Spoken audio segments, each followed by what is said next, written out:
এই জন্যই নবীজি বলেছিলেন, দি Messenger of Allah peace be upon him said, the best among you those with good manner. নবী বলেন, তোমাদের মধ্যে উত্তম ব্যক্তি ওই লোকটা যার ক্যারেক্টার চরিত্র ভালো, ওই লোকটাই হলো উত্তম ব্যক্তি। একজন উকিল, ব্যারিস্টার, মাস্টার, ডাক্তার, মোল্লা, মৌলভী সাহেব, পীর সাহেব, দরবেশ, আমির সাহেব, মুফতি সাহেবের যদি চরিত্র খারাপ হয়, আর একজন টোটোওয়ালার চরিত্র যদি ভালো হয়, টোটোওয়ালাটাই হলো আল্লাহর কাছে প্রিয় ব্যক্তি। Many loss is something loss, health loss is nothing loss, but character loss is everything loss. মানুষের যদি টাকা চলে যায়, ইনকাম করলে টাকাটা আবার ফিরে আসবে। মানুষের যদি শরীর চলে যায়, ভালো মন্দ খেলে শরীরটাও ফিরে আসবে। কিন্তু বন্ধু, মানুষের যদি চরিত্র চলে যায়, চরিত্র কিন্তু আর ফিরে আসবে না। এই জন্যই নবীজি বলেছিলেন, দুই ঠোঁটের মাঝখানে, দুই রানের বীজখানে। জ্ঞানী গুণী বুদ্ধিজীবী মানুষ দয়া করে বাড়িতে গিয়ে ভাববেন, হিন্দু মুসলিম সমন্বয়ে বলে গেলাম। এরপরে আসছি, জলসা কমিটি হতে গেলে হালাল খাবার ভক্ষণ করতে হবে। শুধু কমিটি নয়, বক্তা, শ্রোতা, কমিটি তিনজনকে হালাল খাবার খেতে হবে, বৈধ খাবার। আচ্ছা, আপনাদের মনে হচ্ছে না, আমার সনাতন ধর্মের ভাইয়েরা যারা বক্তব্য শুনছেন, তারা মনে মনে ভাবছেন, আমরা কেন হালাল খাবো? আমরা যা খুশি তাই খেতে পারি। কোরআনে তো মুসলমানদের হালাল খেতে বলেছে। এটা ভুল কথা, শুনে নিন। এটা ভুল কথা, শুনে নিন। কোরআনে, এই টোটাল কোরআনে তিন শ্রেণীর লোককে আল্লাহ হালাল খেতে বলেছেন। কয় শ্রেণীর লোক? তিন শ্রেণীর লোক। এই তিন শ্রেণীর মধ্যে আপনারা আমরা পড়ি কি দেখি, চলুন, এখানেই উত্তর হয়ে যাবে। এক নাম্বার, কোরআনে বলা হয়েছে নবী রাসূলদেরকে হালাল খেতে আল্লাহ কোরআনে বলেছেন। এর রেফারেন্সটা কোথায় আছে?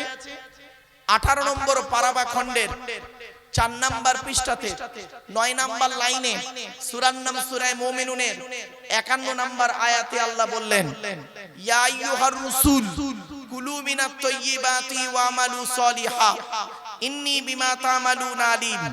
হে রাসূলগণ, একজন রাসূল নয়, হে রাসূলগণ, আপনারা পৃথিবীতে হালাল খাবার খান আর ভালো ভালো কাজগুলো করুন। কেন? ইন্নী বিমা তা'মালুনা আলিম, নিশ্চয়ই আমি আল্লাহ আপনাদের সমস্ত কর্মগুলো খবর রাখি। তো নবী রাসূলদেরকে আল্লাহ প্রথম হালাল খেতে বললেন। তা আমরা এখানে কেউ নবীও নয়, রাসূলও নয়। এক নাম্বারটা বাদ। দ্বিতীয় নাম্বারটায় পড়ি কি দেখুন তো দেখি। আপনারা জানেন, যারা আল্লাহকে বিশ্বাস করে, নবীদেরকে বিশ্বাস করে, ইসলামিক পরিভাষায় তাদেরকে বলে মুমিন। তো আপনারা এখানে আল্লাহকে বিশ্বাস করেন তো? সৃষ্টিকর্তাকে বিশ্বাস করেন তো? আরে বলুন না রে ভাই, করেন। নবীদেরকে বিশ্বাস করেন তো? তাহলে আপনারা হলেন মুমিন। চলুন, মুমিনদেরকে আল্লাহ হালাল খেতে বললেন, কোরআনের কোথায় লেখা আছে শুনুন।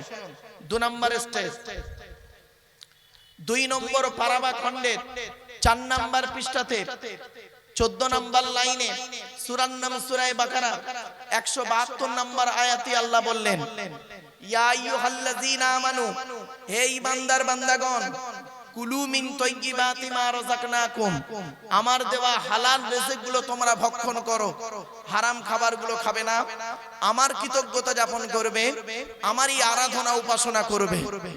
তো এখানে যারা আল্লাহকে বিশ্বাস করেন, নবীদেরকে বিশ্বাস করেন, তাদেরকে আল্লাহ হালাল খেতে বললেন। 2 নাম্বারটা হয়ে গেল। এখন অনেকেই মনে মনে ভাববেন, আমি তো মুসলমান নই, তাহলে আমি কেন হালাল খাবার খাবো? আমি হারাম খাবার খেতে পারি। চলুন, কোরআন কিন্তু আপনাকে সমেত বলেছে, কোথায় দেখি। তৃতীয় শ্রেণীটা আপনারা পড়েন কিনা দেখি। পৃথিবীর সব মানুষ, কোরআনে বলা হয়েছে পৃথিবীর সমস্ত মানবকে, পৃথিবীর সমস্ত মানবকে হালাল খেতে হবে পৃথিবীতে। তার রেফারেন্সটা কোথায় আছে? দয়া করে শুনে যান। 2 নম্বর পারা বা খণ্ডে 4 নাম্বার পৃষ্ঠাতে 9 নাম্বার লাইনে সূরার নাম সূরা বাকারা 168 নাম্বার আয়াতে সৃষ্টিকর্তা বলেন, এই কোরআনে আছে, এই কোরআনে আছে, ইয়া আইয়ুহান নাস, নাস মানে মানব, সে হিন্দু, মুসলিম, জৈন, ব্রাহ্মণ, খ্রিস্টান, কুলি, সাঁওতাল, বাগদি, দুলে সকলেই হতে পারে। মানুষ, এক কথাই মানুষ। ইয়া আইয়ুহান নাস, হে মানব জাতি, কুলু মিম্মা ফিল আরদি হালালান তাইয়্যিবা, পৃথিবীতে আমার দেওয়া হালাল বৈধ খাবারগুলো তোমরা ভক্ষণ করো। ওয়ালা তাত্তাবিউ খুতুবাতিশ শাইতান, শয়তানের পথকে অনুসরণ করিও না। ইন্নাহু লাকুম আদুউম মুবিন, শয়তান হলো তোমাদের প্রকাশ্য দুশমন। তাহলে পৃথিবীর সমস্ত মানুষকে হালাল বা বৈধ খাবার খেতে হবে। এই জন্য আমি বলেছিলাম জলসা কমিটি হতে গেলে হালাল খাবার খেতে হবে বক্তা শ্রোতা সকলকেই। কথার অসুবিধা হচ্ছে আপনাদের? না অসুবিধা হচ্ছে? টেনে টেনে বললে ভালো হয়। হ্যাঁ বাবা, দূর আর সুর, দূর আর সুর, এতেই আমরা শেষ হয়ে গেছি। যত দূরের বক্তা হবে অ্যাটেনশন বেশি, যত সুরের বক্তা হবে অ্যাটেনশন বেশি। তাই আমি আপনাদেরকে অনুরোধ করছি, দূর আর সুরের দিকে না তাকিয়ে, আওয়াজের দিকে গুরুত্ব না দিয়ে ওয়াজের দিকে গুরুত্ব দিন প্লিজ।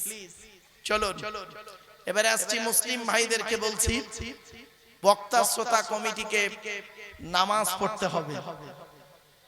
মুসলমান, তুমি যদি মুসলমান হও তোমাকে নামাজ কোনো রেহাই নেই, নামাজ তোমাকে পড়তেই হবে। চলুন এবার আসছি শ্রোতা। শ্রোতা হতে গেলে আপনাদের তিনটে জিনিস থাকা দরকার। কি কি? এক নাম্বার শরীর পাক। তো এখানে যারা বসে আছেন, দাঁড়িয়ে আছেন, প্রত্যেকের শরীরটা পাক বা পবিত্র আছে। দুই নাম্বার হলো কাপড় পাক। তো আপনারা যে যেমন কাপড় পরে আছেন, আপনাদের পরনের কাপড়গুলো পবিত্র আছে, পাক আছে। এখন হয়তো অজু নাও থাকতে পারে, কিন্তু শরীরটা পাক আছে, কাপড়টা পাক আছে। তিন নাম্বার হলো জায়গা পাক। এই প্লাস্টিকটা বাবা, যে প্লাস্টিকের উপরে বসে আছেন, এই প্লাস্টিকটা কতটা পবিত্র বা পাক আছে আমার জানা নেই, তবে আপনাদেরকে একটা অনুরোধ করছি, এই প্লাস্টিকটা দেখবেন আজকের এখানে বিছিয়ে দেওয়া হয়েছে, এই প্লাস্টিকটা প্যান্ডেলওয়ালা অন্য জায়গায় নিয়ে গিয়ে আবার কালকে বিছিয়ে দেবে। আবার এই বক্তব্য শেষ হয়ে গেলে দেখবেন এর উপরে অনেকেই বসে যাবে, খাওয়া দাওয়া করবে। কিছু কুকুর তারা এসে ছোটাছুটি করবে। আবার অনেক মানুষ জুতো পায়ে দিয়ে এর উপরে চলাফেরা করবে। পরের দিন আবার এইটাকে যখন অন্য জায়গায় বিছিয়ে দেবেন জলসার জন্য, সত্যিকারের একজন নামাজি মুসল্লি, যার শরীর পাক, কাপড় পাক, জায়গা পাক, সেই ব্যক্তিটি এই প্লাস্টিকের উপরে বসার কারণে তার কাপড়টা নাপাক হয়ে যাবার সম্ভাবনা খুবই বেশি। আপনারা কি বলেন? এজন্য আমি আপনাদেরকে অনুরোধ করে গেলাম আজকের, শুনে নিন বাপেরা, আপনারা এত টাকা খরচা করেন, হঠাৎগঞ্জের মানুষ এত টাকা খরচা করেন হিন্দু মুসলিম সমন্বয়ে, এত সুন্দর পরিবেশে, আপনারা দয়া করে উপরের দিকে জান্নাত করে, উপরের দিকে জান্নাত করেছেন আলহামদুলিল্লাহ। উপরে যদি জান্নাতুল নাঈম হয়, নিচেরটা অন্তত জান্নাতুল ফেরদাউস করুন। বুঝতে পারেননি কথাটা? তার মানে এই প্লাস্টিকের উপরে যদি সুন্দর আরো কিছু কাপড় বিছিয়ে দিতেন আর মানুষগুলো শান্তিতে বসতে পারত। এই মনে রাখবেন, স্কুল সুন্দর করা হয় কেন বলুন তো দেখি? একটা বাচ্চাকে স্কুলে নিয়ে যাবেন, নতুন স্কুলে, তাকে বলবেন এই তুই এই স্কুলটা পড়বি, ওই স্কুলের স্ট্রাকচার দেখেও বলবে আব্বা আমাকে ভালো লাগছে না স্কুলটা। কেন? স্কুল পরিষ্কার পরিচ্ছন্ন থাকলে ভালো লাগে বাচ্চাটা। স্কুলে একটা ইউনিফর্ম করে না প্রত্যেক স্কুলে, এই ইউনিফর্মটার একটা খুব ভালো অ্যাটেনশন আছে। এই জন্য পরিবেশ তৈরি করাটা হলো সব থেকে বড় জিনিস। আমার 1000টা শ্রোতা দরকার নেই, 1000টা বেকার শ্রোতার থেকে 10 জন শূন্যওয়ালা শ্রোতার দাম বেশি। এই জন্য আমি আপনাদেরকে আলোচনার শুরুতেই এই অনুরোধগুলো করলাম।